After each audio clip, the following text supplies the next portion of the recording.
दोस्तों, बिहार की जिस सीट पर योगी आदित्यनाथ यानी कि बुलडोजर बाबा अपना बुलडोजर लेकर चुनाव प्रचार करने पहुंचे थे, वहां जाकर अखिलेश यादव ने पूरा गेम ही पलट दिया। वैसे तो बिहार चुनाव में बाबा का स्ट्राइक रेट 80% रहा, लेकिन एक सीट पर अखिलेश यादव ने योगी आदित्यनाथ के लोहे के बुलडोजर को पंचर कर दिया। कौन सी है वो सीट और क्यों बाबा की ये हार यूपी का सियासी समीकरण बदल सकती है, बताऊंगा आपको। नमस्कार, मेरा नाम हिमांशु मिश्रा है, आप देख रहे हैं 4PM न्यूज नेटवर्क। दोस्तों, बिहार चुनाव के नतीजों ने बड़े बड़े चुनावी पंडितों को हैरान कर दिया, क्योंकि नतीजे ही कुछ ऐसे आए। भाजपा जेडीयू की प्रचंड जीत ने विपक्ष को कहीं का नहीं छोड़ा, सब कुछ धुआं धुआं हो गया। लेकिन कुछ सीटें ऐसी रहीं जहां पर बीजेपी के बड़े बड़े नेताओं का जाना भी बेकार हो गया। वो सीटें कौन सी थी? इन्हीं सीटों में से एक सीट थी सीवान की रघुनाथपुर विधानसभा।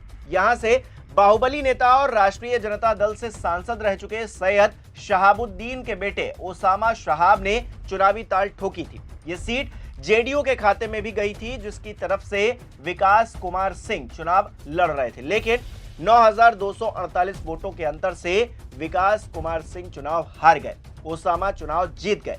यहां के चुनावी नतीजे काफी हैरान करने वाले थे, क्योंकि इस सीट पर खुद योगी आदित्यनाथ प्रचार करने पहुंचे थे।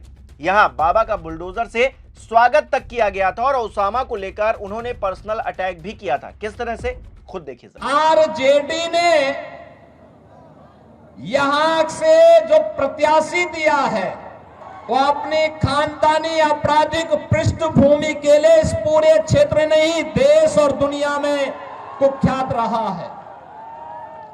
नाम भी देखो ना, जैसा नाम वैसा काम,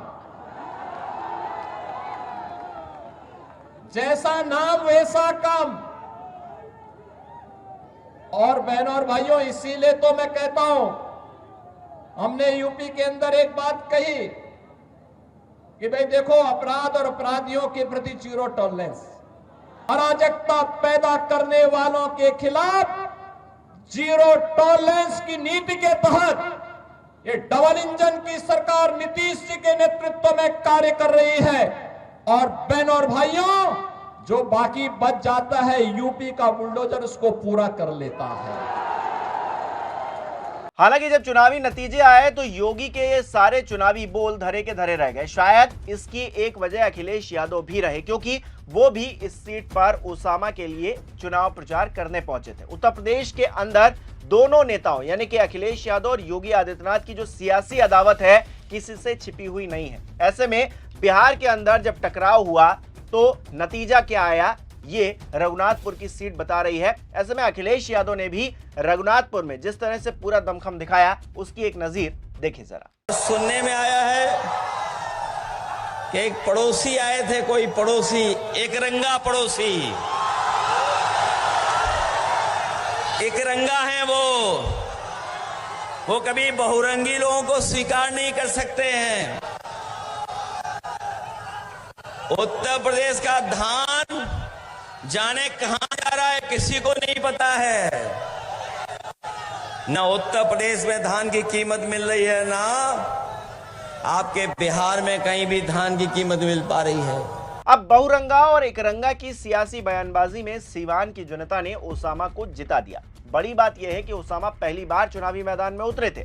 शहाबुद्दीन की 2021 में मौत हो गई थी। इसके बाद उनका जो पूरा परिवार था, राजनीतिक जमीन की तलाश कर रहा था, लेकिन अभी तक इस तरह से कामयाबी नहीं मिली थी। 2024 के चुनाव में शहाबुद्दीन की जो पत्नी है हिना शहाब, सीवान से निर्दलीय उम्मीदवार के तौर पर चुनावी मैदान में उतरी थी, लेकिन उनको हार का सामना करना पड़ा था। पर रघुनाथपुर की जनता ने ओसामा को विधानसभा चुनाव में जीत दिलवा दी। लेकिन यह जीत अपने आप में यूपी की सियासी जमीन पर भी असर डाल सकती है, क्योंकि योगी आदित्यनाथ प्रचार के दौरान अपराध और अपराधियों के खात्मे का जिक्र कर रहे थे, पर उसका असर कुछ खास दिखा नहीं।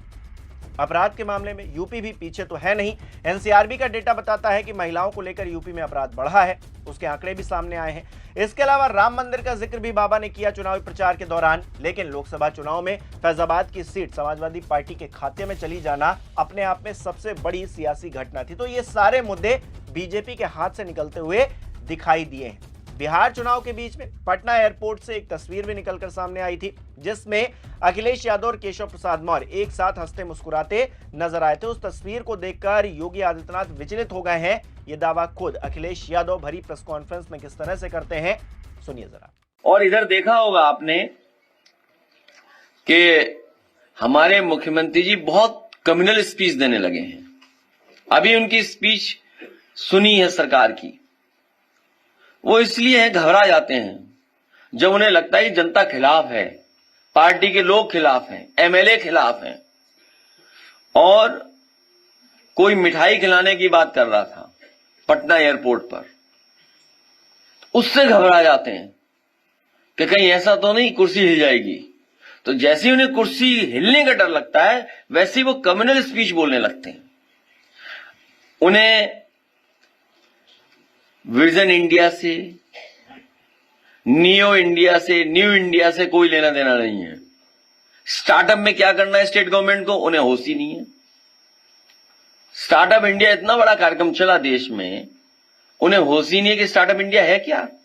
बहरहाल अब बिहार में चुनावी नतीजे सामने आ गए हैं। भारतीय जनता पार्टी और जेडीयू की सरकार स्पष्ट रूप से बनती हुई दिखाई दे रही है।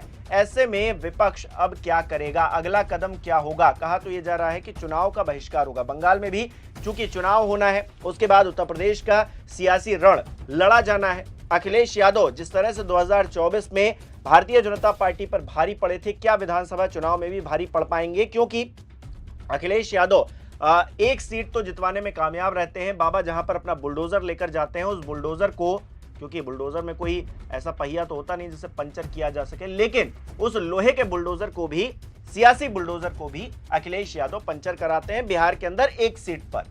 लेकिन बाबा का स्ट्राइक रेट 80% रहा है, इसको भूलने की जरूरत नहीं है। और उत्तर प्रदेश के चुनाव भी होने, लेकिन अखिलेश यादव की जो स्थितियां हैं, जो परिस्थितियां हैं, जो उनका पीडीए का नारा है, वो कहीं ना कहीं बिहार से ज्यादा उत्तर प्रदेश में बुलंद दिखाई दिया है। 2024 के नतीजे हमारे सामने हैं, तो क्या वही नतीजे 2027 में भी सामने दिखाई देंगे? स्पष्ट रूप से जनादेश किसके हाथ में रहेगा, ये आने वाले वक्त में पता चलेगा। लेकिन आप इस सियासी रंजिश के बीच में आए बिहार चुनाव के नतीजों को किस तरह से देख रहे हैं और ओसामा की जीत को किस तरह से देख रहे हैं, कमेंट करके बताना मत भूलिएगा। हमारे चैनल को सब्सक्राइब नहीं किया तो वो भी जरूर कीजिएगा। बहुत बहुत धन्यवाद।